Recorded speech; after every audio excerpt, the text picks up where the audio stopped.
Hello my dear students, welcome back to my channel. Today I am going to tell you what is an accounting. Accounting होती क्या है, इसमें मैं जो accounting की definition है उसको स्टेप बाय स्टेप समझाऊंगी इंग्लिश और हिंदी दोनों में, सो दैट कि हर स्टूडेंट इसको अच्छे से समझ सके. Accounting is an art of recording, classifying and summarizing in a significant manner. Accounting क्या है? अकाउंटिंग एक आर्ट है. किस चीज़ की आर्ट है? रिकॉर्ड करने की और क्लासीफाई करने की और उनको समराइज़ करने की, उनको एंटर करने की in a significant manner. Significant manner means हम जितने भी अकाउंटिंग के अंदर जो ट्रांजैक्शंस एंटर करते हैं वो ट्रांजैक्शंस हमारी एक सिग्निफिकेंट मैनर में होती है. जैसे कि हमने कोई भी प्रोडक्ट कैश में परचेज़ किया तो हम हमेशा उसको कैश बुक में एंटर करेंगे. अगर हमने कोई फ़र्नीचर परचेज़ किया उसको हम एंटर करेंगे फ़र्नीचर अकाउंट में. अगर हमने कोई लैपटॉप परचेज़ किया बिज़नेस के लिए तो हम उसे किस में एंटर करेंगे? हम उसे कंप्यूटर अकाउंट या लैपटॉप अकाउंट, जिस भी नाम से हमने अकाउंट बनाया हुआ उस नाम से एंटर करेंगे. और हमने उसको कैसे ख़रीदा है? अगर हमने उसको कैश से ख़रीदा, हम अगर यहाँ पर फर्नीचर की बात कर रहे हैं, हमने फ़र्नीचर परचेज़ किया कैश में, तो हम दो एंट्रीज़ करेंगे उसके अंदर. एक एंट्री होगी वो हमारी फ़र्नीचर अकाउंट में जाएगी और दूसरी एंट्री हमारी कैश अकाउंट में जाएगी, क्योंकि हमने कैश में परचेज़ किया. अगर यही फ़र्नीचर हम चेक से परचेज़ करते हैं तो हमारी एक एंट्री फ़र्नीचर अकाउंट में जाएगी और दूसरी एंट्री हमारी बैंक अकाउंट में जाएगी, क्योंकि हमने उसे कैश में परचेज़ नहीं किया, हमने उसे चेक के थ्रू परचेज़ किया. ठीक है.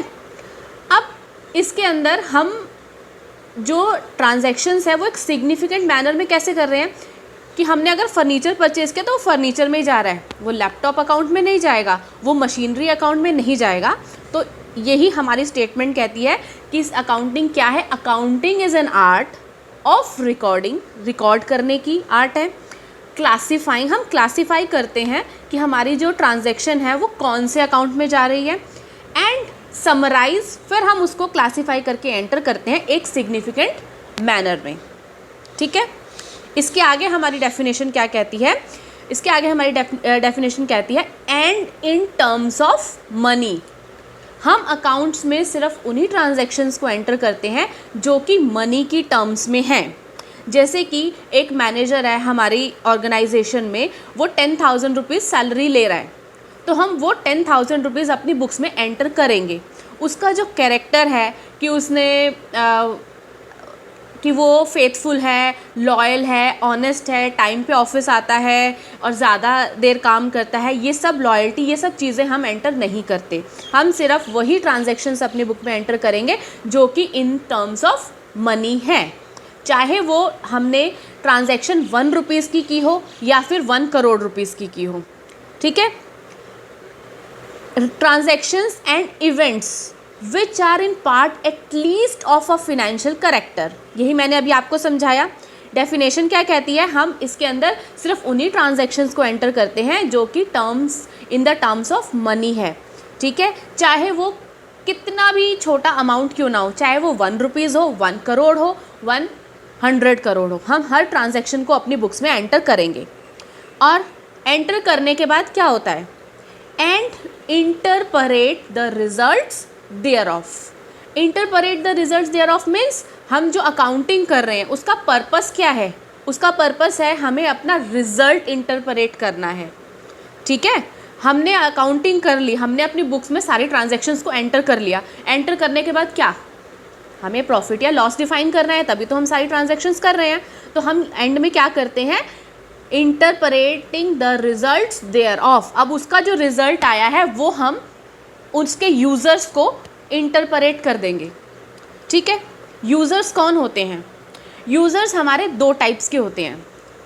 यूज़र्स होते हैं एक इंटरनल यूज़र्स और एक एक्सटर्नल यूज़र्स. इंटरनल यूज़र्स क्या है ये मैं आपको डिटेल में अगली वीडियो में बताऊंगी. अभी मैं छोटा सा ब्रीफ में डिस्क्रिप्शन देती हूँ. यूज़र्स हमारे क्या होते हैं? वो लोग जो हमारी ट्रांजैक्शंस को यूज़ कर रहे हैं वो हमारे यूज़र्स होते हैं. इंटरनल यूज़र्स में आते हैं हमारे पास सबसे पहले ऑनर ऑफ द ऑर्गेनाइजेशन। जो ऑनर है वो अपनी बुक्स में सारी ट्रांजैक्शंस को एंटर करवा रहा है। किस लिए करवा रहा है? अपना प्रॉफिट या लॉस जानने के लिए, ठीक है। अगर उसको प्रॉफिट या लॉस पता नहीं चलेगा तो वो कैसे अपने बिजनेस को रन करेगा, कैसे वो अपनी पॉलिसीज़ बनाएगा, ठीक है। और उसके अलावा जो ऑर्गेनाइजेशन में काम करने वाले लोग हैं वो इस इन्फॉर्मेशन को यूज़ करते हैं कि हमारी जिस कंपनी में हम काम कर रहे हैं वो कंपनी कितना टर्नओवर दे रही है, कितना उस कंपनी का प्रॉफिट है, हमारा यहाँ पर क्या फ्यूचर रहेगा अगर हम यहाँ पर काम करते हैं।